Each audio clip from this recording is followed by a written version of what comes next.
কলকাতা মেট্রোকে আগামী দিনে আরো স্মার্ট আরো আধুনিক করার চিন্তা ভাবনার মাথায় রেখে আমরা 100% ডিজিটালাইজেশন কিছু স্টেশনে আইডেন্টিফাই করেছি। এই স্টেশনগুলোকে আমরা নো কাউন্টার স্টেশন হিসেবে চিহ্নিত করছি।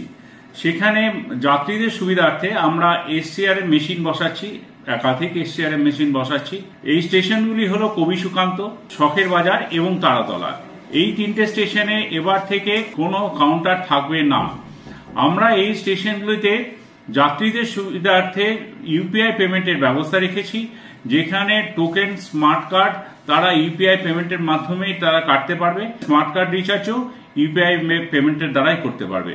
যতক্ষণ আমাদের ট্রেন অপারেশন চালু থাকে ততক্ষণই কাউন্টারগুলি খোলা থাকবে। যাত্রীদের এই দিক দিয়ে কোনো অসুবিধাই হবে না। আমরা চাই আমাদের কলকাতা আরো স্মার্ট আরো আধুনিক বিদেশের সঙ্গে কম্পেয়ার করার একটা ধাপ মাত্র। যাত্রীদের সহযোগিতা আমরা কামনা করি। ধন্যবাদ।